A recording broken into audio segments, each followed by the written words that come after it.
ரோமருக்கு நிறுவம் 12ஆம் அதிகாரத்திலே கடந்த வாரங்களாக நாம் இந்த 12ஆம் அதிகாரத்திலே முக்கியமான விஷயங்களை நாம் பார்க்கிறோம்.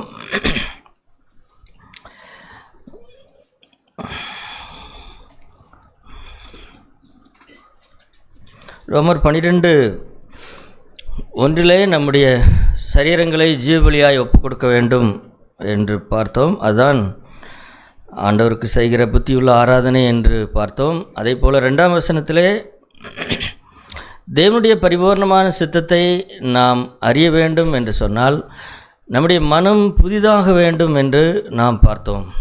ஏனென்றால் தேவனுடைய சித்தத்தை அறிந்து கொள்வதற்கு ஒரு புதிதாக்கப்பட்ட மனது இல்லை என்று சொன்னால் தேவ சித்தத்தை அறிய முடியாது. பல்வேறு விஷயங்களிலே என்றால் இந்த உலகம் பார்க்கிறது போல பார்த்தோம் என்று சொன்னால் தேவ சித்தத்தை நாம் அறிய முடியாது, நம்முடைய வாழ்க்கையிலே செய்யவும் முடியாது.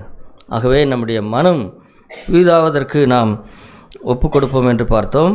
அதற்கப்புறம் இருக்கிற ஒரு முக்கியமான விஷயத்தை தான் இந்த வாரத்தில் நாம் பார்க்கிறோம். இதோடு இந்த 12ஆம் அதிகாரத்தை நாம் முடித்து விடலாம். அதற்கு பிறகு சொல்லப்படுகிற ஒரு முக்கியமான விஷயம் என்ன அப்படின்னு கேட்டால் 3ஆம் வசனத்தை பாருங்கள். ரோமர் 12ஆம் அதிகாரம் 3வது வசனம். அல்லாமலும் எனக்கு அருளப்பட்ட கிருபையினாலே நான் சொல்லுகிறதாவது, உங்களில் எவனானாலும் தன்னை குறித்து எண்ண வேண்டியதற்கு மிஞ்சி எண்ணாமல் அவனவனுக்கு தேவன் பகிர்ந்த விசுவாச அளவின்படியே தெளிந்த எண்ணமுள்ளவனாய் இருக்க வேண்டும். ஏனெனில் நமக்கு ஒரே சரீரத்தில் அநேக அவயவங்கள் இருந்தும் எல்லா அவயவங்களும் ஒரே தொழிலில் இராதது போல அநேகராகிய நாமும் கிறிஸ்துவுக்குள் ஒரே சரீரமாக இருக்க ஒருவருக்கொருவர் அவயவங்களாக இருக்கிறோம். இந்த 3ஆம் வசனத்திலிருந்து பவுல் என்ன போதிக்கிறார் அப்படின்னு சொன்னால், அல்லது ஆமாம், இதுவரைக்கும் நாம் பார்த்த எல்லா விஷயங்களுமே என்ன அப்படின்னா, ரோமர் 12ஆம் அதிகாரம் 12ஆம் அதிகாரத்திற்கு முந்திய அதிகாரங்கள்லையும் நாம் பார்த்தது கற்றுக்கொண்டது எல்லாம் என்னன்னு கேட்டால், ஒரு தனிப்பட்ட மனுஷனுடைய ரட்சிப்பு, ஒரு தனிப்பட்ட மனுஷனை ஆண்டவர் தெரிந்து கொள்கிறது, அல்லது ஒரு மனிதனுடைய பாவம் எவ்வளவு பெரிது, மனுஷனுடைய வீழ்ச்சி என்றால் என்ன, மனுஷன் எப்படி வீழ்ச்சி அடைந்தான், எதனாலே வீழ்ச்சி அடைந்தான், அவன் திரும்ப எப்படி மீட்கப்பட்டான், எப்படி நீதிமானாக்கப்பட்டான், எப்படி தேவனோடு கூட திரும்பவும் அவரோடு கூட உயிர்ப்பிக்கப்பட்டான், அங்கே அவருடைய பரிசுத்த ஆவியினாலே எப்படி நிரப்பப்பட்டான் அப்படின்னு சொல்லி, இது எல்லாமே ஏறக்குறைய இந்த 12ஆம் அதிகாரம் 1-2 வசனத்தின் வரைக்குமே நாம் என்ன பார்க்கிறோம் அப்படின்னு கேட்டால், இது எல்லாமே ஒரு தனிப்பட்ட மனுஷனுடைய வாழ்க்கை, தனிப்பட்ட மனுஷனுடைய ஒரு ஜீவியம்தான் என்று நாம் சொல்லலாம். ஆனால் இதுவரைக்கும் இல்லாத, இப்போ நீங்கள் ரோமருக்கு நிருபத்தை எத்தனை தடவை வாசித்தீர்களோ எனக்கு தெரியவில்லை. ஆனால் இந்த நிருபத்தை படிக்கும் பொழுது இந்த 12ஆம் அதிகாரத்து வரைக்கும் வராத ஒரு வார்த்தை இந்த 12ஆம் அதிகாரத்தில் வருகிறதை நீங்கள் கவனித்திருக்கிறீர்களா? அது என்ன வார்த்தை? அது அந்த வார்த்தையை உங்களுக்கு காண்பிக்கிறேன். 12ஆம் அதிகாரம் அங்கே 5ஆம் வசனத்தில் அந்த ஒரு பதத்தை பாருங்கள். கிறிஸ்துவுக்குள் ஒரே சரீரம், கிறிஸ்துவுக்குள் ஒரே சரீரம். இதுவரைக்கும் இல்லாத ஒரு புது வார்த்தை இங்கே வருகிறது. இப்போ இதுவரைக்கும் இருந்தது என்ன அப்படின்னா, இதுவரைக்கும் இருந்தது எல்லாமே ஒரு தனிப்பட்ட மனிதனுடைய தெரிந்து கொள்ளுதல், அவனுடைய ரட்சிப்பு, அவனை ஆண்டவர் தூக்கி எடுத்தது, ரட்சித்தது, அவனை நீதிமானாக்கினது, பரிசுத்தவானாக்கினது, பரிசுத்த ஆவியினால் அவன் நடத்தப்படுகிறது. இது எல்லாமே தனிப்பட்ட மனிதன். ஆனால் சரி, இப்படிப்பட்ட இந்த நிலைக்கு உயர்த்தப்பட்ட மனிதன் நீங்கள் சொல்லுங்களேன். ரோமர் 12ஆம் அதிகாரம் அதாவது ரோமர் 1ஆம் அதிகாரத்திலிருந்து ரோமர் 12ஆம் அதிகாரம் 1-2 வசனத்திற்கு வரைக்கும் ஒரு மனிதன் ஆன அந்த மறுரூபத்தை சற்று எண்ணி பாருங்கள். அது எவ்வளோ பெரிய மறுரூபம்! அது உண்மையிலே மிகப்பெரிய விஷயம் என்று நாம் சொல்லலாம். ஒரு மனிதன் இந்த அளவுக்கு அவனை உயர்த்த முடியுமான்னு கேட்டால் ஏன் உயர்த்த முடியாது? ஆண்டவருடைய கிருபை அவனை இப்படி உயர்த்துகிறது. சரி, இப்போ இதை வைத்து என்ன செய்ய? இந்த மனுஷனை, ஒரு மனிதனை ஆண்டவர் முதல்ல சுவிசேஷத்தினாலே அவர் அழைக்கிறார். எனவே தான் ரட்சிப்பு அப்படிங்கிற பகுதியில் எந்த வரம் முதலாவது வருகிறது அப்படின்னு சொன்னால் சுவிசேஷம், சுவிசேஷ வரம் தான் முதலாக வருகிறது. ஆண்டவர் ஒரு மனிதனை, ஒரு சுவிசேஷகனை கொண்டு ஆண்டவர் என்ன செய்கிறார்னா ஒரு மனிதனை அழைக்கிறார். ஆகவே எனவே தான் ஒரு நற்காரியங்களை சொல்லி, சமானத்துக்குரிய காரியங்களை சொல்லி அறிவிக்கிறவனுடைய சுவிசேஷனுடைய பாதங்கள் எவ்வளவு அழகானவைகள் அப்படின்னு சொல்லி வாசிக்கிறோம். உண்மையிலே அது அழகுதான். ஒரு ஆத்மாவை தேடி செல்கிற ஒரு மனிதனுடைய பாதங்கள் நடந்து நடந்து காடு மேடு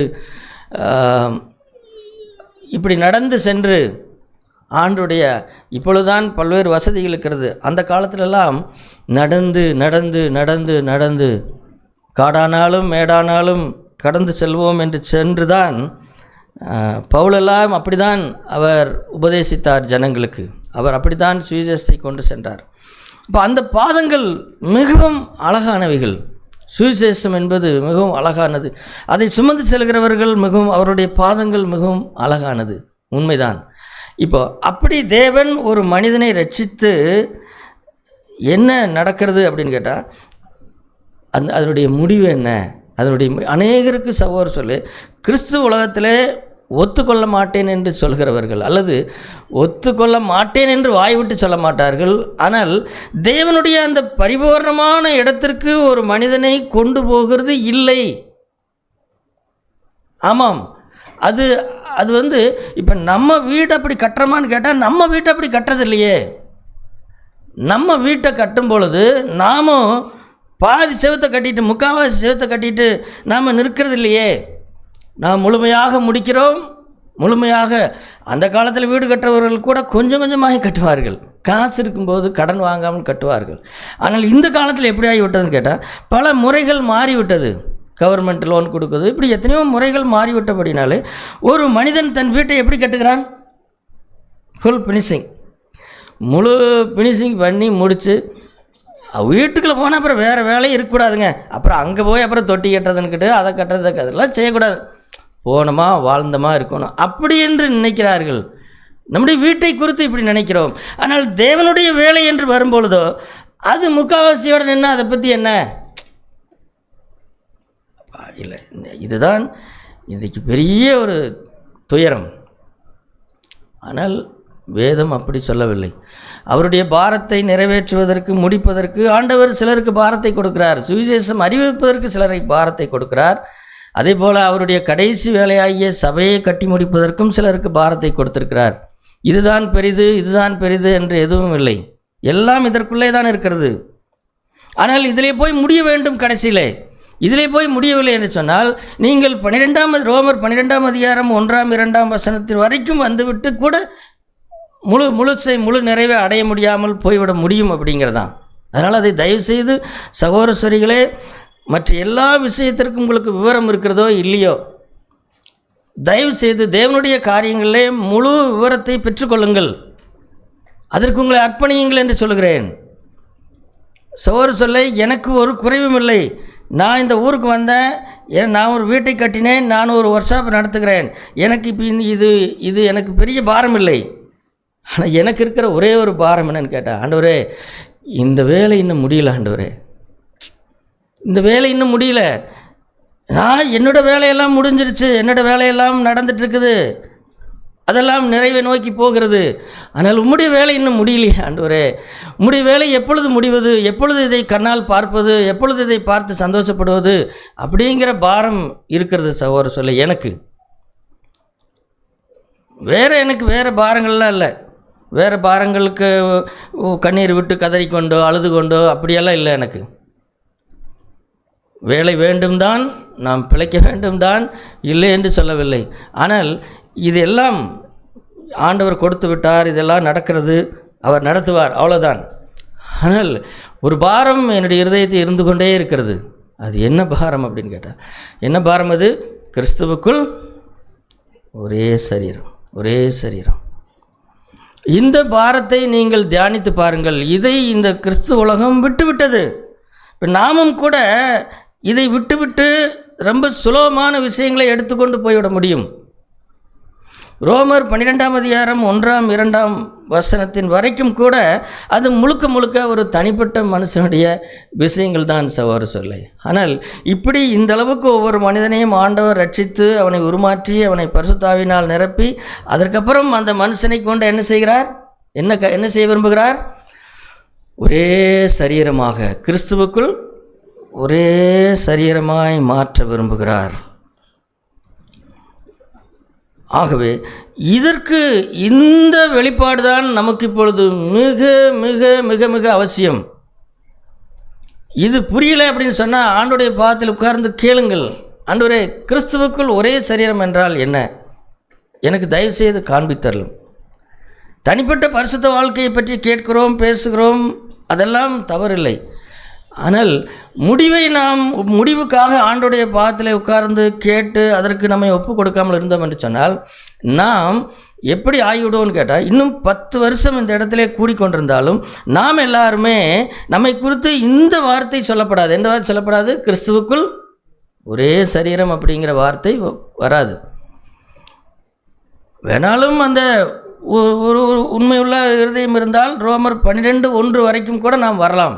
ஆனால் ரோமர் 12:1 வரைக்கும் வந்தால் அடுத்தது இந்த பகுதி நமக்கு தெரிந்திருக்க வேண்டும், தெரிய வேண்டும்.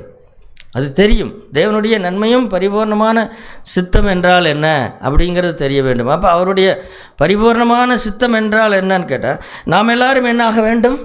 கிறிஸ்துவுக்குள் ஒரே சரீரமாய் மாற வேண்டும்.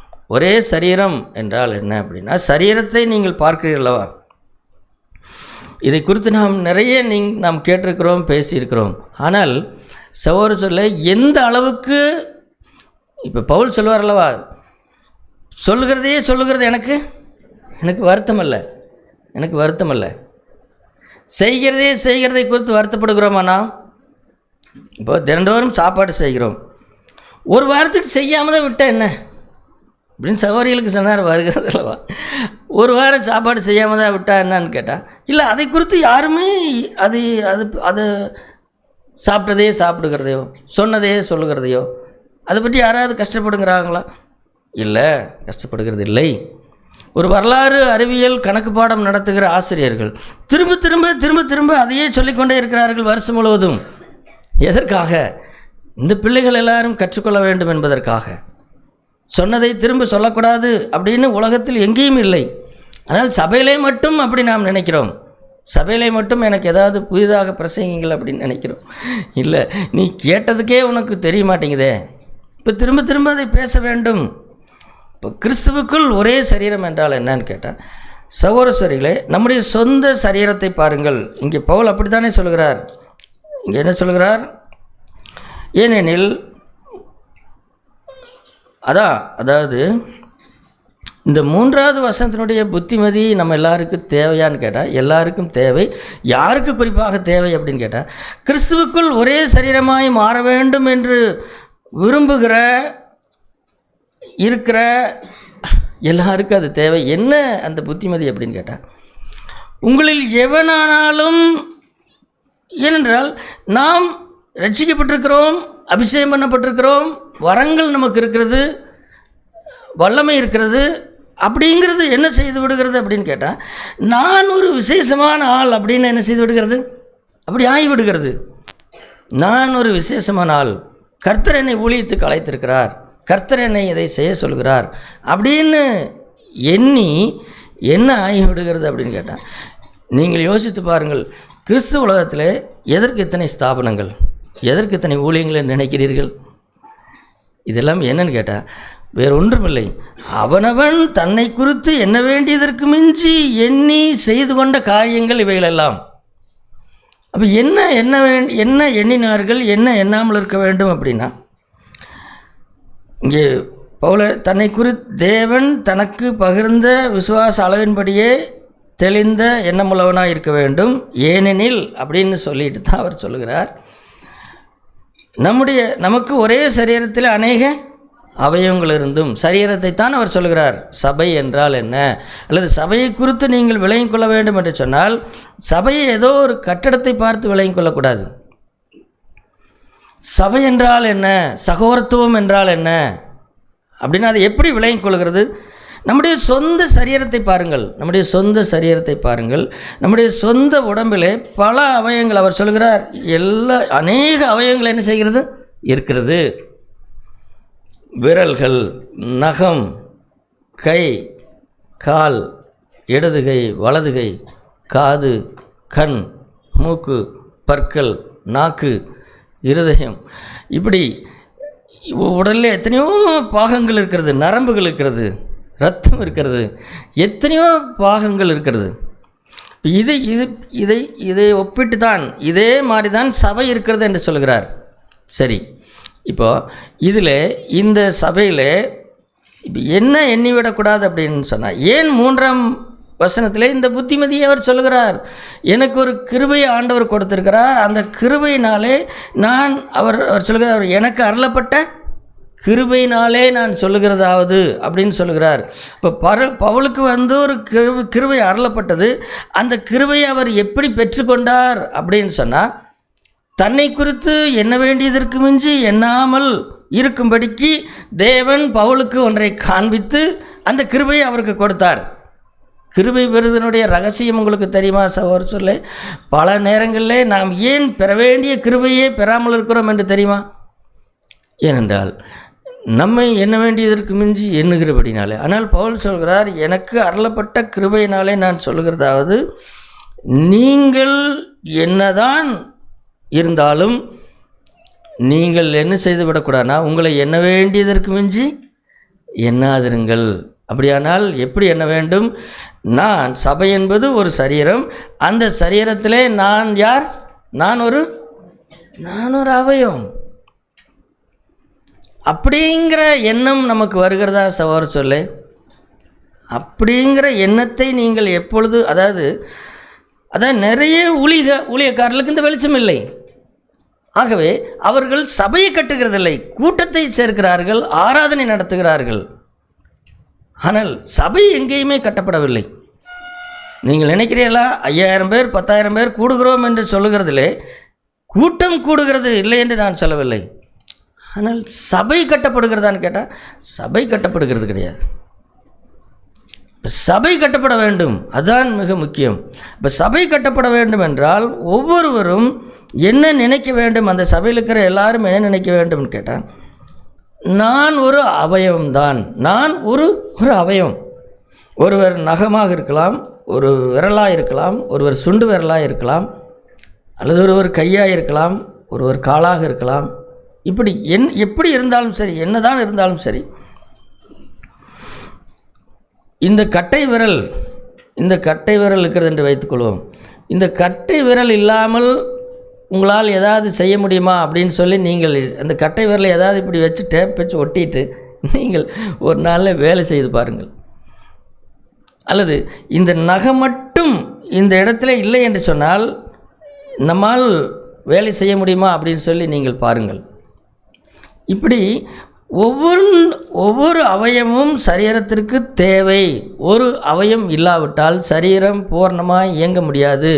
அப்படியான என்ன அர்த்தம் கேட்டால், ஒரு காலோ ஒரு கையோ ஒரு கண்ணோ நான் சிறந்தவன், நான் எல்லாவற்றையும் பார்த்து கொள்வேன் அப்படின்னு என்ன செய்ய முடியாது, சொல்ல முடியாது, சொல்லக்கூடாது.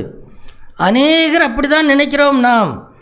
எனக்கு ஒரு வரம் இருக்கிறது, எனக்கு ஒரு பாரம் இருக்கிறது, ஆகையால் நான் மிக சிறந்தவன், நான் ஒன்றை சாதித்து விட முடியும் என்று நினைக்கிறார்கள். தயவு செய்து நீங்கள் வெறும் ஊழியத்தை செய்யலாமே தவிர சபையை கட்ட முடியாது. சபை கட்டப்பட வேண்டும் என்று வரும்பொழுது அது எப்படிப்பட்ட வரமுடைய சகோதரனாக இருந்தாலும் சரி, சகோதரியாக இருந்தாலும் சரி, என்ன நினைக்க வேண்டும் கேட்டால், தன்னை எண்ண வேண்டியதற்கு மிஞ்சி எண்ணாமல். இன்றைக்கு நிறைய போதகர்மார்கள் தங்களை ஒரு இடத்திலே நிறுத்தி கொண்டு விட்டார்கள். நான் கடந்த நாளில் ஒரு இடத்துக்கு போயிருந்தேன். அங்கே ஒரு காலண்டர் போட்டிருந்தாங்க. அந்த சபைக்கு போகிற அந்த பிரதரும் அங்கே இருந்தார். அவர்கிட்ட கேட்டேன், அந்த காலண்டரில் எப்படி போட்டுருந்துச்சுன்னா, பேரையெல்லாம் நான் சொல்ல விரும்பல, அப்போஸ்தலர் டாக்டர், அப்புறம் அந்த பாஸ்டருடைய பேர் எப்படி போட்டுருந்துச்சு? அப்போஸ்தலர், அப்போஸ்தலர்னா கம்மி, பிஷப்னு போட்டுருந்துச்சு. பிஷப், டாக்டர், அப்புறம் அந்த பாஸ்டருடைய பேர். சரி, அது பரவாயில்ல. அதுக்கப்புறம் ரெவரண்ட் அப்படின்னு போட்டு யார் பேர் போட்டிருந்தது? பாஸ்டருடைய இல்லை, பாஸ்டர் அம்மா, பாஸ்டருடைய மனைவி பேரை போட்டிருந்தது. இப்போ எனக்கு இது புரியல. எனக்கு என்ன தெரியும்? நான் ஒரு மரமண்டை ஆகிவிட்டது. அவர்கிட்ட கேட்டேன், என்னங்க இப்படி இது இப்படியெல்லாம் போட்டுக்கலாமா? பைபிள் காலேஜ் போகிறாங்க, அதெல்லாம் எனக்கு தெரியும் தான். ஆனால் பிஷப்புன்னு கேள்விப்பட்டிருக்கிறேன், அதுவும் சரிதான். அது நிறைய விஷயத்துக்கு மேலே போய் அப்புறம் பிஷப் ஆகிறாங்க, அதையும் கேள்விப்பட்டிருக்கிறேன். ஆனால் பிஷப்புன்னு போட்டுக்கிறாங்க, அப்புறம் டாக்டர்னு போட்டுக்கிறாங்க. டாக்டர் படிச்சிருப்பாங்களோ, அல்லது பைபிள் ஸ்கூலில் இப்படி படித்தா டாக்டர் பட்டம் கொடுத்துருவாங்களோ அப்படின்னு கேட்டால் அப்புறம் இவங்க பாஸ்டர் பொதுவாக ரெவரண்டுன்னு போட்டுக்குவாங்க, பாஸ்டர்மாவும் போட்டுக்கலாமோ? தெரியாமல் தான் கேட்குறேங்க. நானும் அவர் வம்புக்களுக்கு ஒன்றெல்லாம் கேட்கல. இப்படி பண்ணலாமா? இப்படி எனக்கு தெரியலைங்க. நானும் உங்களை அவர் என்னை நெளிகிறாரு. இவன் என்னடா வந்தால் அளவெடுத்துட்டு போகிறக்கு வந்தான்னா அளவெடுத்துட்டு போ, கேட்டை இறக்கி வச்சா இறக்கி வை, வந்த வேலையை பார்த்துக்கிட்டு போகாமல் நீ எது காலண்டரை பார்க்குற, எதுக்கு இதை கேட்குறேன்னு அவர் நெளிகிறாரு. அப்புறம் அவர் பதிலே சொல்ல, எனக்கு தெரியாதுங்க அப்படின்ட்டார். சரிங்க, நானும் ஒன்றும் உங்களை குற்றப்படுத்தலை, தெரியலேன்னு தான் கேட்டேங்க அப்படின்ட்டு வந்துட்டேன். அப்போ பாருங்களேன், இப்படி இதை நான் எதுக்கு சொல்கிறேன்னா, இப்படி இருக்கிறவர்களை வைத்து சபை கட்டப்பட முடியுமா? அப்போ இப்படி இருக்கிறவர்கள் அந்த சபையில் எப்படி இருப்பார்கள்? அவர்கள் தன்னை சாதாரண சகோதரனாக ஒரு அவயம், நானும் ஒரு அவயம் அப்படின்னு எண்ணிக்கொண்டிருப்பார்களா அப்படின்னு கேட்டால் எனக்கு என்னமோ அது சந்தேகமாக இருக்குதுங்க. அதான் இப்படி அப்போ இது என்னன்னு கேட்டால், ஒரு வரத்தை ஆண்டவர் ஒரு மனுஷனுக்கு கொடுக்குறார், ஒரு ஊழிய பாரத்தை கொடுக்குறார். ஆனால் இதெல்லாம் எப்படி ஆகிவிட்டதுன்னு கேட்டால், தனக்கு கொடுத்த ஊழியம், தனக்கு கொடுத்த பாரத்தை ரொம்ப உயர்த்தி விட்டார்கள். சகோதரர் சொல்லி அதெல்லாம் ஒரு வேலை, அவ்வளோதான். நீங்கள் புரிந்து கொள்ளுங்கள், ஊழியங்கள் என்றால் என்னன்னு கேட்டால், தேவனுடைய ஜனத்திற்காக தேவனுடைய திராட்சை தோட்டத்திலே நான் பார்க்கிற ஒரு வேலை. அது ஒரு சகோதரன் ஒரு செடியை கொண்டு வருகிறார், ஒருவர் நடுகிறார், ஒருவர் நீர் பாய்ச்சுகிறார். இது எல்லாம் வேலைகள். நானும் ஒரு வேலை செய்கிறேன், இன்னொருத்தர் ஒரு வேலை செய்கிறார். இந்த வேலைக்கு நான் நிறைய பட்டங்களை போட்டுக்கொண்டே இருந்தால் என்ன ஆகிவிடும்னு கேட்டால், அந்த வேலையினுடைய அந்த முடிவு பெருசாக வராது. இன்றைக்கு உலகத்தில் இருக்கிற உலகத்தில் இருக்கிற தொழில்கள் கூட இப்படி வாலிப பிள்ளைகளுக்கு நான் சொல்லுகிறேன், நீங்கள் படித்து பட்டம் பெற்று ஒரு ஒரு ஒரு இடத்திற்கு உயர்கிறீர்கள், அது தவறல்ல. ஆனால் தயவுசெய்து புரிந்து கொள்ளுங்கள், நீங்கள் செய்கிறது, நீங்கள் டாய்லெட்டை கழுவினாலும் சரி, டாய்லெட்டு கழுவ போகிற திருப்பூர் இடுவாயிலிருந்து எனக்கு நிறைய பேரோட நல்ல பழக்கம் இருக்கிறது. நானும் கூட சில நேரம் போகலாமான்னு கூட யோசனை பண்ணுவேன். வேலை இல்லைன்னா என்ன பண்ணுறது அப்படின்னு சொல்லி திருப்பூர் பனியன் கம்பெனியில் போய் டாய்லெட்டை கழுவுறதுக்கு போவாங்க. இப்போ நானும் போனேன், என்ன சும்மா வீட்டில் உட்காந்துக்கிறதுக்கு போகலாமா இல்லையா? போகலாம். ஆனால் என்னன்னு கேட்டால், உங்களுடைய படிப்பு என்ன ஆகிவிட்டதுன்னு கேட்டால், உங்களுக்கு அதாவது நீங்கள் டாக்டருக்கு படித்தீர்கள்னு சொன்னால் டாக்டருக்கு படிக்க வேண்டாம் என்று சொல்லவில்லை. அது என்ன அப்படின்னு கேட்டால், அது ஒரு மனிதனுக்கு செய்யக்கூடிய ஒரு உதவி, ஒரு வேலை தான், வேலைக்கான படிப்பு தான். அது ஒரு கட்டடத்தை சிரமமேற்றுக்கொண்டு வடிவமைத்து கட்டடத்தை கட்ட வேண்டுமா, 10 மாடி கட்ட வேண்டும் என்று சொன்னால் உண்மையாகவே ஒரு மனிதனுடைய அறிவு ரொம்ப அவசியம். அது ஒரு வேலை தான். நீ இன்ஜினியர் என்று அழைக்கப்படுவது ஒரு வேலை தான். அந்த வேலைக்குள்ள பெயர் தானே அது தவிர, அது ஏதோ ஒரு கௌரவமாக மாற்றி கொண்டு விட்டார்கள். இந்த உலகம் அப்படி மாற்றிவிட்டது. அதனால் டாக்டர் என்று சொன்னால் ஒரு மதிப்பு, டாய்லெட் கழுகிறவன் என்று சொன்னால் எந்த மதிப்புமே இந்த உலகத்தில் இல்லை.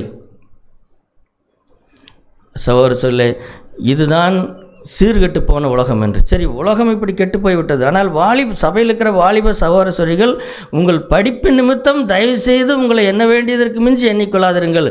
நீங்கள் ஒரு வேலை பார்க்க வேண்டும், அந்த வேலைக்கான படிப்பு தான் அது, அவ்வளோதான்.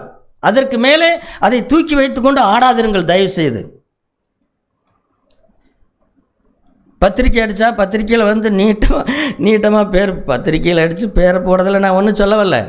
ஆனால் ஏன் பத்திரிக்கையில் பேர் போடாமல் அந்த படிப்புடைய இது இல்லாமல் கல்யாணம் பண்ணால் இது ஏதோ சாதாரணமான ஆள் இல்லாட்டாக்குது. அந்த படிப்பு பின்னாடி இருந்தால், ஓ இது பெரிய இடம்ப்பா, இங்கிலாந்தில் அமெரிக்காவில் போய் படிப்பு முடிச்சுட்டு வந்துருக்கிறேன்.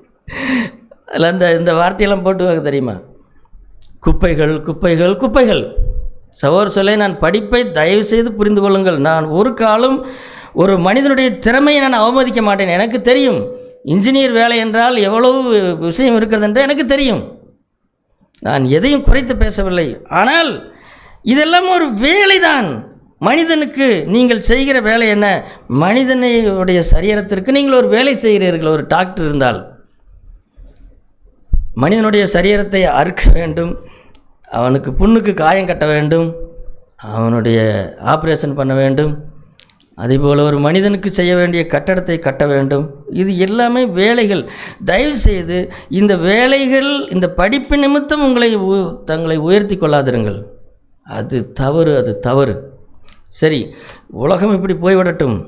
ஆனால் ஊழியம் என்று வரும்பொழுதும் இதே கொடுமை நடக்கிறதே.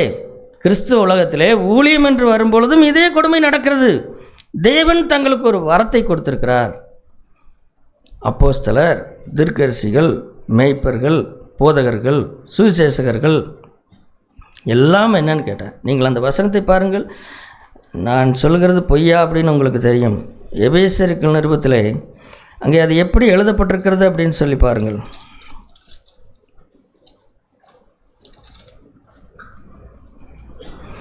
எபேசியர்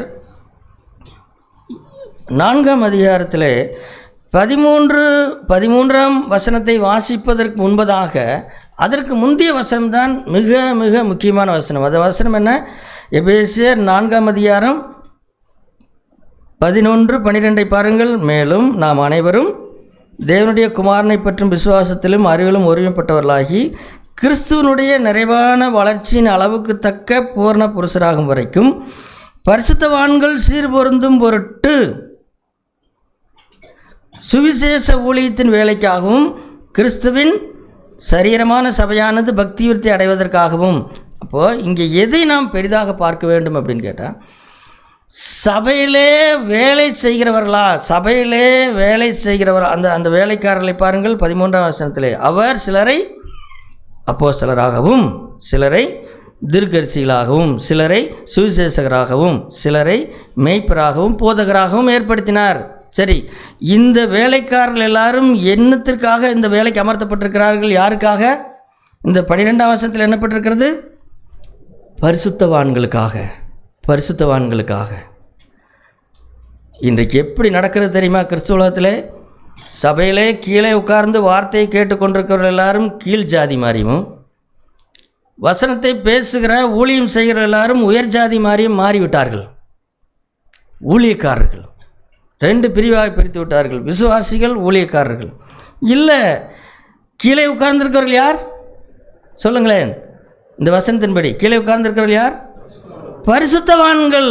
இந்த பரிசுத்தவான்களுக்காக வேலைக்காரராக இருக்கும்படிக்கு, இந்த பரிசுத்தவான்களுடைய கால்களை கழுவும்படிக்கு, இந்த பரிசுத்தவான்களுக்கு சத்தியத்தை காண்பிக்கும்படி நீ ஒரு வேலைக்காரன். நீ ஒரு வேலைக்காரன். யார் வேலைக்காரன்? அப்போஸ்தலர் ஒரு வேலைக்காரர், தீர்க்கதரிசி ஒரு வேலைக்காரர், சுவிசேஷகர் ஒரு வேலைக்காரர், மேய்ப்பர், போதகர் ஒரு வேலைக்காரர். ஆனால் இது இப்படி இருக்கிறதா அப்படின்னு நீங்களே பாருங்கள். நீங்களே பாருங்கள். கீழே உட்கார்ந்திருக்கிறவர்கள் பஞ்ச பிரதேசி போல் இருக்கிறார்கள். ஆனால் பிரசங்கம் பண்ணுகிறவர்கள் கோட்டு போட்டு டை கட்டிக்கொண்டு, கோட்டு போடுறது டை கட்டுகிறதுக்கு நான் எதிரானவன் அல்ல. ஆனால் நீ உன்னை குறித்து என்னதான் எண்ணிக்கொண்டிருக்கிறாய் அப்படிங்கிறதா இப்போ கேள்வி. அவர் ஊழியக்காரர், அவர் ஊழியக்காரர், அவர் ஊழியக்காரர். ஏன் நீ வேலைக்காரன்? வேலைக்காரன். அதனால் சகோதரர் சொல்லு, இந்த துயரங்கள் எல்லாம் நடந்து இந்த துயரத்தை ஏன் நான் கத்துகிறேன், ஏன் பேசுகிறேன்னு கேட்டேன். இப்படியெல்லாம் நடந்து என்ன நடக்கவில்லை, என்ன நடக்காமல் போய்விட்டது சொல்லுங்களேன்? என்ன நடக்காமல் போய்விட்டது? கிறிஸ்துவுக்குள் ஒரே சரீரம் என்கின்ற காரியம் மட்டும் என்ன செய்யலை, நடக்கலை. ஊழியக்காரர்களை மக்கள் மெச்சிக்கொள்கிறார்கள், பாராட்டுகிறார்கள். எல்லாம் சந்தோஷம், எல்லாம் சந்தோஷம். நான் எதையுமே தவறுன்னு சொல்லவில்லை. ஆனால் இப்படி பண்ணி கிறிஸ்துவுக்குள் ஒரே சரீரம் என்கின்ற அந்த தேவனுடைய தரிசனம் என்ன ஆகிவிட்டது? அது நடக்கவில்லை. போதகர்கள், அப்போஸ்தலர்கள் எல்லாரும் இருக்க பெரிய ஆள் ஆகிட்டே போயிட்டே இருக்கிறாங்க. அதுவும் சிலருக்கு கொஞ்சம் பணம் கிடைத்து விட்டால் அவர்களுக்கு கையில் பிடிக்க மாட்டேங்குது. ஒரு சபைக்கு வருகிற பரிசுத்தவானாகிய சகோதரன் சைக்கிள் வாங்குகிற காசு இல்லாமல் இருக்கிறாரு. இவங்கள் உயர்தர காரிலே பயணிக்கிறார்கள். நீ தான் அப்படி போகணும், அந்த பரிசுத்தவானை அப்படி போகணும், நீ அப்படி போகணும் அல்லவா? என்ன தலைகளாய் மாற்றி விட்டாய். டாய்லெட் கழுவு வருகிற நீ, திருப்பூர் பணினி கம்பெனிக்கு டாய்லெட் கழுவ போகிற நீ, கம்பெனிக்காரர் காரில் போகணுமா, கம்பெனி வச்சுருக்கிற ஓனர் காரில் போகிறதா, டாய்லெட் கழுவ போகிறேன் காரில் போகிறதான்னு கேட்டேன். அங்கே அப்படி நடக்கிறது இல்லை. கிறிஸ்துவ பூமியிலே, கிறிஸ்துவ உலகத்திலே நடக்கிறது. டாய்லெட்டு கழுவ போகிறவன் காரில் போகிறான். BMW காராக இருக்கலாம், வேறு என்ன காரோ. சரி, அதை விட்டு விடுவோம். அதனால் அருமையான சகோதரர் சொல்லி இதையெல்லாம் நீங்கள் புரிந்து கொள்ள வேண்டும் என்பதற்காகத்தான் சொல்கிறேன். அப்போ நாம் என்ன நினைத்திருக்கிறோம் அப்படின்னா, ஆகவே தான் சொல்கிறேன், இங்கே உட்கார்ந்திருக்கிற நாமும் கூட நம்மை குறித்து எண்ண வேண்டியதற்கு மிஞ்சி எண்ணிக்கொண்டு நான் ஒரு முழுமை அடைந்தவன், நான் முக்கியமான ஆள் அப்படின்னு நினைத்து கொண்டு நாம் இருக்க முடியும். இல்லை இல்லை இல்லை, கிறிஸ்துவின் சரீரத்திலே நான் ஒரு அவயமாய் மாற வேண்டும் என்று சொன்னால், அதைத்தான் சொல்கிறேன் சகோதரர் சொல்லே, நீங்கள் சபைக்கு வர வேண்டும் என்று சொன்னால், சபையிலே ஒரு அங்கமாக மாற வேண்டும் என்று சொன்னால், நீங்கள் ஒரு நான் ஒரு சரீரத்திலே இப்போ இந்த விரலை குறித்து விரல் இடத்துல போய் பேட்டி எடுத்தால் இந்த சுண்டு விரல் என்ன சொல்லும்? நான் யார் தெரியுங்களா அப்படின்னு சொல்லாது. நான் இந்த சரீரத்தில் என்னது ஒரு அவயம், என்னை எப்பாவது பயன்படுத்துவாங்க, எப்பாவது என்னை பயன்படுத்துவாங்க அப்படின்னு தானே சொல்லும். ஆனால் சபைக்கு வருகிற நாம் அப்படியா இருக்கிறோம்? நம்முடைய மனது, நாம் சபையில் நான் ஒரு சின்ன அவயம் பிரதர் அப்படியா இருக்கிறோம்? இல்லை, எனக்கெல்லாம் இப்போ சில கிருபைகளை ஆண்டவர் கொடுத்துருக்கிறார் பார். ஏப்பா, கிருபை எதுக்கு, வரம் எதற்கு? நீ வேலைக்காரனாக இருப்பதற்காக. நமக்கு கிடைத்த வரம் அதனால தான் அவர் அந்த வரத்தை பற்றி பேசுகிறார். கீழே என்ன சொல்கிறார்? நமக்கு 6ஆம் வசனம், நமக்கு அருளப்பட்ட கிருபையின்படியே நாம் வெவ்வேறான வரங்கள் உள்ளவர்கள் ஆனபடினால் நம்மில் தீர்க்கதரிசனம் சொல்லுகிற வரத்தையுடையவன். பாருங்களேன், ஒவ்வொருவருக்கும் ஒரு வரம் இருக்கிறது உண்மைதான். அதனால் இங்கே இன்னொன்று என்ன நாம் புரிந்து கொள்ள வேண்டும் என்று சொன்னால், என்னால் ஏதோ ஒன்றைத்தான் செய்ய முடியும், என்னால் எல்லாத்தையும் செய்ய முடியாது. அது சரீரத்தில் இருக்கிறது போலவே தான் அது. ஆனால் அதை அநேகம் பேர் ஒத்துக்கொள்கிறதில்லை. இல்லை பிரதர், எனக்கு போதிக்கவும் தெரியும், புத்தி சொல்லவும் தெரியும், எனக்கு பகிர்ந்து கொடுக்கவும் தெரியும், எனக்கு தீர்க்கதரிசனம் சொல்லவும் தெரியும் அப்படின்னு நாம் நினைக்கிறோம். இல்லை அப்படியெல்லாம் கிடையாது. சகோதரர் சொல்ல, நான் இப்படியெல்லாம் என்னை முட்டாளாக்கிக்கொள்ள விரும்பவில்லை. என்னுடைய அளவு என்றால் என்னங்கிறது எனக்கு தெரியும், இன்னும் அதை தெரிந்து கொள்ளணும்னு விரும்புகிறேன். நிறைய விஷயத்தில் இன்னும் தெரிந்து கொள்ளாமல் நான் பாட்டுக்கு எனக்கு மிஞ்சின காரியங்களை தலையிட்டு நான் தவறு செய்யும்போது நான் உணர்கிறேன், ஆண்டவரே என்னுடைய அளவு என்ன எனக்கு காண்பித்தரலும். நான் என்னை எண்ண வேண்டியதற்கு மிஞ்சி எண்ணி பிறர் செய்ய வேண்டிய விஷயத்தை நான் போய் செய்ய நினைத்து தவறு செய்கிறேன் பாரும் ஆண்டவரே, என்னை மன்னித்தரலுங்க. நான் இன்றைக்கும் கேட்குறேன், நான் என்னை எண்ண வேண்டியதற்கு மிஞ்சி எண்ணக்கூடாது. ஏன் அப்படி நினைக்கிறேன்னா, எல்லாத்தையும் ஒருத்தர் செய்யக்கூடாதுன்னா செய்ய வேண்டியதில்லை. ஏனென்றால் இன்னொருத்தர் அதற்கு இருக்கிறார்கள். இன்னொருத்தருக்கு ஆண்டவர் அந்த கிருபையை கொடுத்திருக்கிறார். நான் தான் எல்லாம் அப்படின்னு நாம் நினைத்தோம் என்று சொன்னால், அல்லது என்னால் ஒரு 5 காரியங்களை செய்ய முடியும் என்று நினைத்தால் கூட நீங்கள் தவறு செய்கிறீர்கள். ஆகவே தேவன் ஒவ்வொருத்தருக்கும் வித்தியாசமான காரியங்களை கொடுத்திருக்கிறார். அதனால் அந்தந்த காரியங்களை பெற்றிருக்கிற, இப்போ எப்படி காது என்னால் பார்க்க முடியும், அது என்ன கண்ணு தான் பார்க்குமா, நான் பார்க்க மாட்டேனா அப்படின்னு நினைத்தால் அது தவறு. கண் என்னால் கேட்க முடியாதா, கேட்க முடியும் அப்படின்னு நினச்சா அது தவறு. இதைத்தான் சொல்கிறேன்.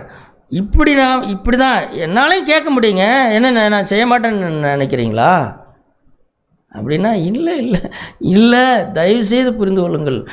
இந்த தாழ்மை நமக்கு வேண்டும். சரீரமான சபையிலே ஆண்டவர் இப்படி தான் வைத்திருக்கிறார். அப்போ இப்படி ஏன் வைத்திருக்கிறார் அப்படின்னு கேட்டால், ஒருத்தர் இல்லாமல் ஒருத்தரால் இருக்க முடியாது, ஒருத்தர் இல்லாமல் ஒருத்தர் ஜீவன் பெற முடியாது. நீங்கள் பாருங்கள், இந்த சரீரத்தை எடுத்து பாருங்கள். இந்த சரீரத்தில் கை வந்து சாப்பாட்டை எடுத்து வாயிலே கொடுக்காத பட்சத்தில் என்ன ஆகாது? இந்த சரீரத்திற்கு சாப்பாடு கிடைக்காது. அல்லது நாவுங்கிறது ஒரு சிறிய அவயவம்தான். ஆனால் அது ருசியை அறியவில்லை என்று சொன்னால், ருசியை நமக்கு காண்பிக்கவில்லை என்று சொன்னால், நம்ம கண்டதை திம்புமா இல்லையா?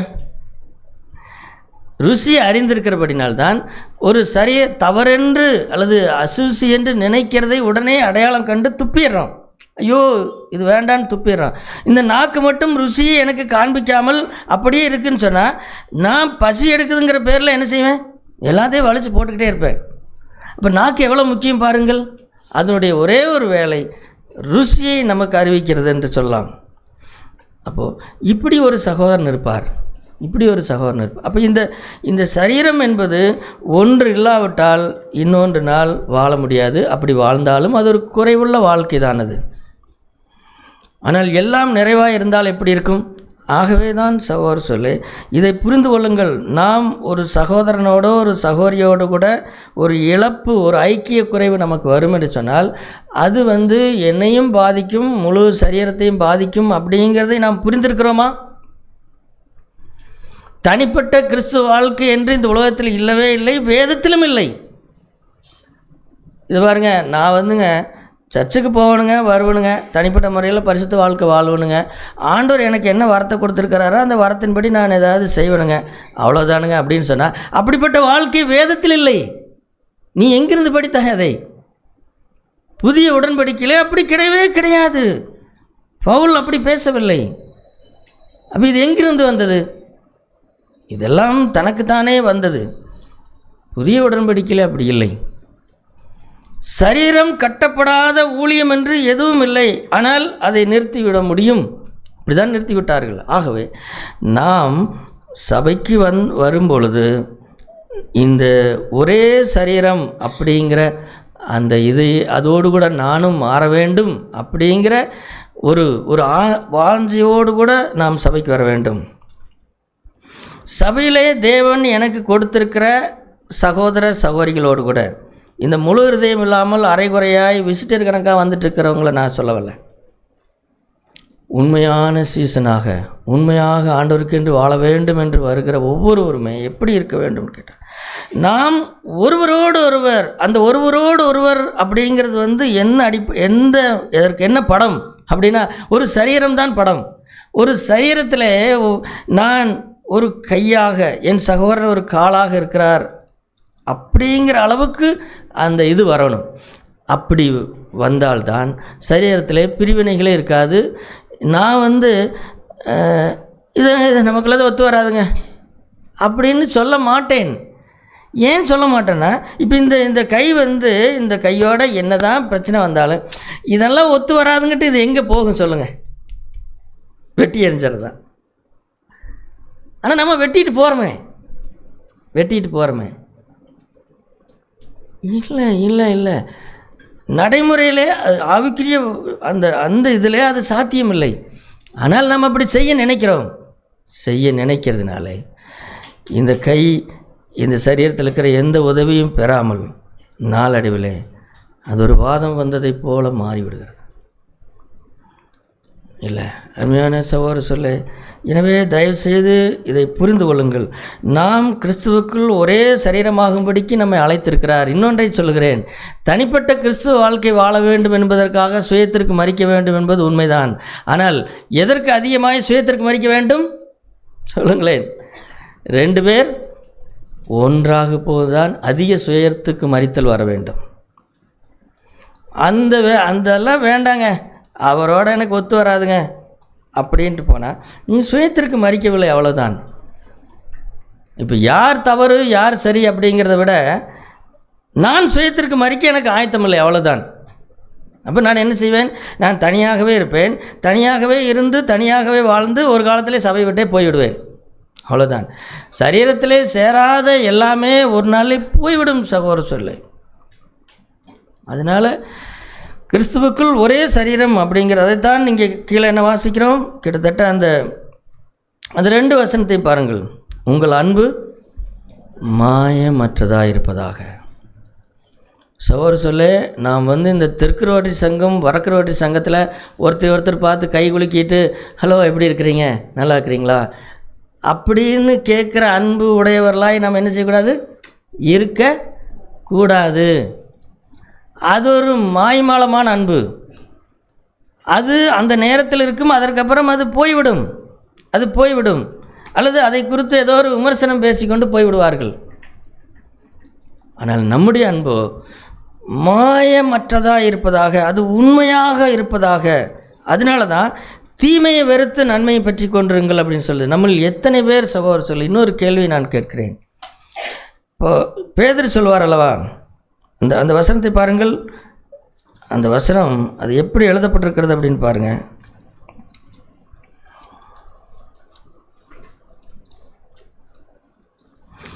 பேதுரு 1ஆம் அதிகாரம் 22ஆம் வசனம். 1 பேதுரு 1:22. ஆகையால் நீங்கள் மாயமற்ற சகோதர சிநேகம் உள்ளவர்களாகும்படி, இப்படி இருக்கும்படிக்கு, அதாவது உங்களுடைய சிநேகம் மாயமில்லாமல் உண்மையான அன்பாக இருக்கும்படிக்கு நீங்கள் என்ன செய்ய வேண்டும் என்று சொல்கிறார்? ஆவியினாலே சத்தியத்திற்கு கீழ்ப்படிந்து உங்கள் ஆத்மாக்களை என்ன செய்யுங்கள்? சுத்த ஹிருதயத்தோடு கூட சுத்தமாக்கி கொள்ளுங்கள் அப்படிங்கிறார். அதனால் இப்போ நம்ம பரிசுத்தமாகுதலே எதற்காக அப்படின்னு கேட்டால், ஏன் பொறாமையை அழிக்க வேண்டும், ஏன் கசப்பை அழிக்க வேண்டும், ஏன் புறங்கூறுதலை அழிக்க வேண்டும்? இதெல்லாம் என்னோடய வாழ்க்கையில் இருக்கக்கூடாதுங்க, இதெல்லாம் எனக்கு இருந்துச்சுன்னு சொன்னால் எனக்கு கெட்ட பேர் வந்துடுதுங்க. அப்படி அல்ல. இதெல்லாம் இருக்கக்கூடாது என்று நான் ஏன் நினைக்கிறேன்னு கேட்டால், இதெல்லாம் இல்லாமல் ஒரு சுத்த ஹிருதயத்தோடு என் சகோதரனை நான் என்ன செய்ய வேண்டும்? அன்பு கூற வேண்டும். அதற்காகத்தான். ஏதோ நல்ல பேர் வாங்குறக்கல்ல, தேவனிடத்திலிருந்து நற்சாட்சி பெறுவதற்கா இல்லை. ஆண்டவரே, என்னுடைய இருதயத்தை நான் ஏன் சுத்தமாக்குகிறேன்?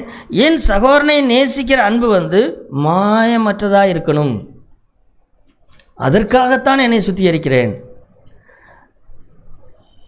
அப்போ யார் இதை செய்வார்கள்? கிறிஸ்துவுக்குள் ஒரே சரீரமாய் தேவன் எங்களை அழைத்திருக்கிறார். நான் ஒரு அவயம், என் சகோதரனுடைய அவயம். எங்களுக்குள்ளாக எந்த மாய்மாலமான அன்பு இருக்கக்கூடாது, எங்களுக்குள்ளாக எந்த தீமையும் இருக்கக்கூடாது. நான் அவரை பிரதர், நான் உங்களை நேசிக்கிறேன் பிரதர் அப்படின்னு சொன்னால், அவர் ஒரு மாய்மாலக்காரராக இருக்கிறான்னு வச்சுங்களேன். என்ன சொல்லுவார்? அப்படிங்களா, ரொம்ப சந்தோஷம் அப்படின்ட்டு என்ன செஞ்சுறாங்க? வெறும் பேச்சில் பேசிட்டு போயிடுவாங்க. ஆனால் அப்படி அல்ல. தேவன் என்னை அவயங்களாக அழைத்திருக்கிறார். இந்த கையும் மாய்மாலம் பண்ணி எப்படி மாய்மாலம் பண்ண முடியும் சொல்லுங்களேன்? அதனால் இப்போ இந்த கையை என்ன செய்வேன்னு கேட்டால், இந்த கையோடு கூட எனக்கு நான் சொல்லுகிறது அத்தனையும் உண்மையான அன்பாக இருக்கணும். அதற்காக எனக்குள் இருக்கிறதை நான் சுத்திகரித்துக் கொள்கிறேன். நான் சொல்லுகிறது உண்மையாக இருக்கணும். என் சகோதரனை பார்த்து சொல்லுகிறது உண்மையாக இருக்கணும். பிரதர், உங்களை நேசிக்கிறேன் பிரதர் அப்படின்னு சொன்னால் அது உண்மையாக இருக்கணும். அதெல்லாம் சபையில் பேசுகிற ஒரு டயலாக்குங்க. சபையில் கூட்டம் முடிஞ்சால் என்ன செய்யணும்? பிரைஸ்லான்னு சொல்லணும், கர்த்தருக்கு ஸ்தோத்திரம் அப்படின்னு சொல்லணும்னா இந்த டயலாக்கெல்லாம் வேண்டாம். இந்த டயலாக் உண்மையான டயலாக்காக மாறணும். அப்போ அதற்கு நான் என்ன செய்யணும்? அப்போது இப்போ பாருங்களேன், பரிசுத்தமாகுதலே எதற்காக அப்படின்னு கேட்டால், இந்த சரீரமான சபை கட்டப்படுவதற்காக. ஏனென்றால் நான் பொசுக்குன்னு மனம் புண்படுகிறவனாக இருக்கிறேனே. பொசுக்குன்னு மனம் புண்படுகிறவனை வச்சு நான் எப்படிங்க இந்த கூட்டத்தில் வாழ முடியும் சொல்லுங்களேன்? நீ எங்கே தனிக்காட்டு ராஜாவை போய் வாழ்ந்துக்க, தனியாக போய் கோட்டை கட்டி வாழு. இங்கே சபையில் உட்காந்துக்கிட்டு நான் வாழ்கிறேன்னா, அப்போ நீ சொல்லிடு, நான் இந்த சரீரத்தில் நான் அவயம் இல்லைங்க, நான் ஒரு விசிட்டருங்கன்னு சொல்லுங்கள். அது ஒரு நேர்மை என்று சொல்லலாம். ஆனால் இல்லை, ஆண்டவரே நான் என்னை சுத்திகரிக்கிறேன், நான் சீக்கிரம் மனம் புண்படுகிறேன் ஆண்டவரே. யாராவது என்னை பார்த்து ஒன்று சொல்லிட்டா உடனே மனம் புண்படுகிறேன். யாராவது என்னை பார்த்து பேசாமல் போயிட்டா எனக்கு சுருக்குன்னு ஆயிடுது ஆண்டவரே. இதை நான் சுத்திகரிக்கிறேன். ஏனென்றால் என் சகோதர சகோதரிகளோடு கூட எனக்கு ஒரு மாயமால்லாத அன்பு எனக்கு வேண்டுமே. ஏனென்றால் அப்பொழுதுதானே சரீரமான சபை கட்டப்பட முடியும். இல்லை என்றால் கிறிஸ்துவுக்குள் ஒரே சரீரம் என்கிறது சும்மா வெறும் பேச்சாய் போய்விடுமே. அப்போ என்னை நான் சுத்திகரிக்கிறேன். எதற்காக? என்னுடைய அன்பு மாயமில்லாத அன்பாக இருக்க வேண்டும். அடுத்த வசனம் என்ன? சகோதர சிநேகத்திலே ஒருவர் பேரில் ஒருவர் பட்சமாயிருங்கள். ரோமர் 12:10. சகோதர சிநேகத்திலே ஒருவர் மேல் ஒருவர் பட்சமாயிருங்கள். இது பாருங்களேன், எப்படி ஆழமாக எழுதப்பட்டிருக்கிறது. பட்சமாக இருங்கள்னா, நீங்கள் இதற்கு ஏதாவது மொழிபெயர்ப்பு இருந்தால் நீங்கள் தயவுசெய்து அதை குறித்து எனக்கு ஃபோன் பண்ணி சொல்லுங்கள், நானும் சந்தோஷப்படுறேன். ஒரு மொழிபெயர்ப்பு, கூட பிறந்தவர்களைப் போல என்ன செய்யுங்கள். கூட அது அந்த உதாரணம் பொருந்தான்னு கேட்டால், நாங்கள் தான் அடிச்சுட்டு கிடக்கிறேங்களே, கூட பிறப்பு தானுங்க, நாங்கள் அடிச்சுட்டு கிடக்கிறேங்களேங்கிறது மாறிடுது.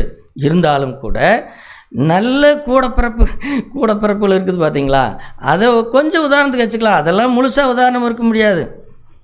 ஆனால் கொஞ்சம் உதாரணமாக எடுத்துக்கிட்டா, கூட பிறந்தவர்களைப் போல பட்சமாக இருங்கள். என்னுடைய தம்பி, என்னுடைய தங்கச்சி, என்னுடைய அக்கா, என்ன வேணும் உனக்கு, நான் தரேன், என்ன செய்யணும் அப்படின்னு எத்தனை பேர் தன்னுடைய தம்பிக்காக தங்கச்சிக்காக அந்த பட்சமான அன்பை பாருங்கள்.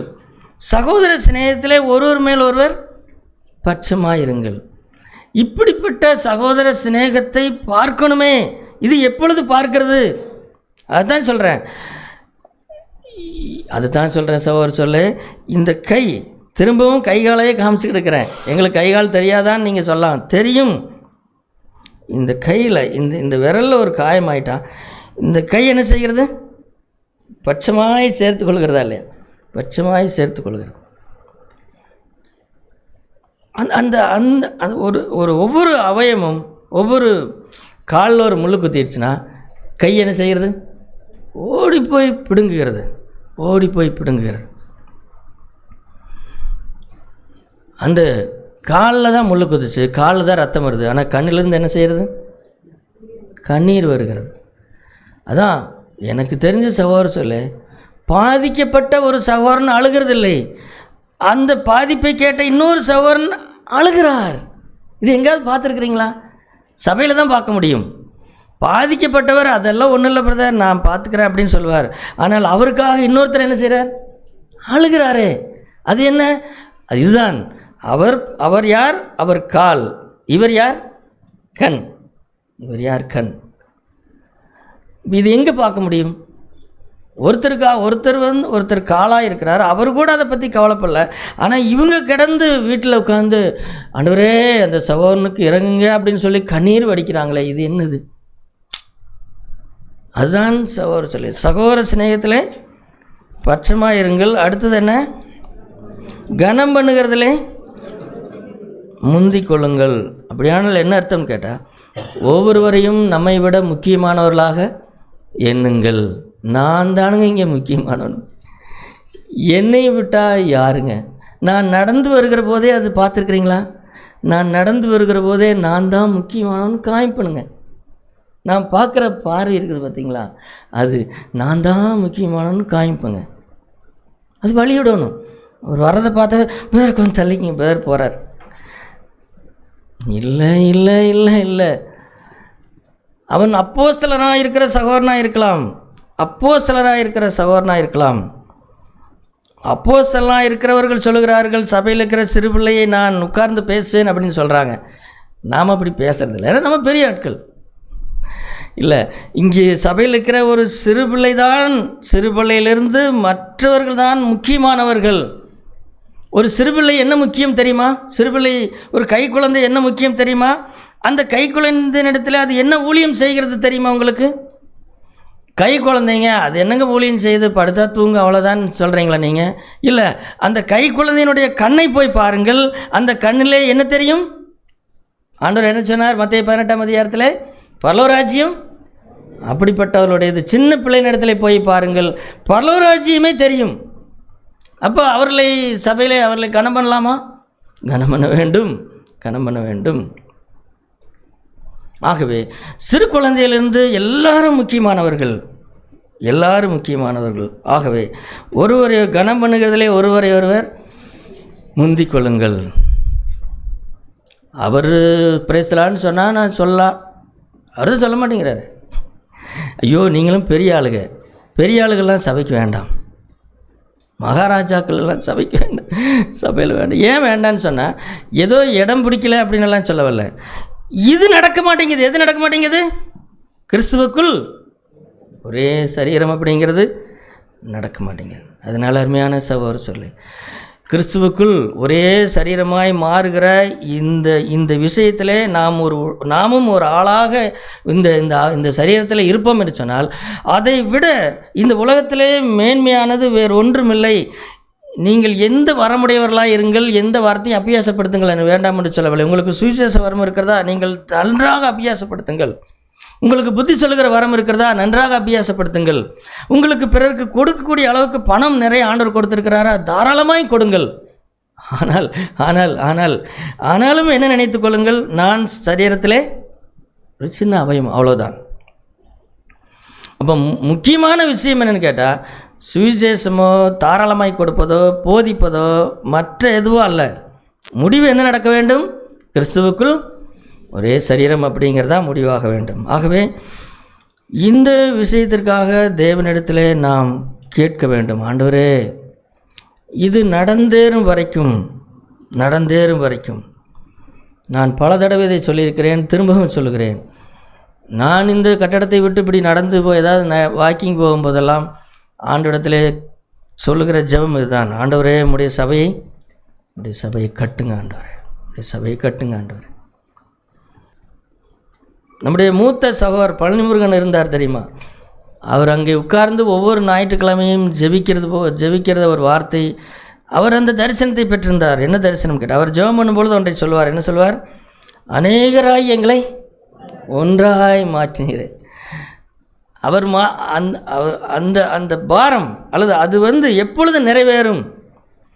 அநேகரான எங்களை ஒன்றாய் மாற்றினீரே, நாங்கள் இப்பொழுது ஒன்றாய் இருக்கிறோமே அப்படிங்கிறதை அடையும் வரைக்கும் அது என்ன செய்யல, நிறைவேறலை என்று தான் அர்த்தம்.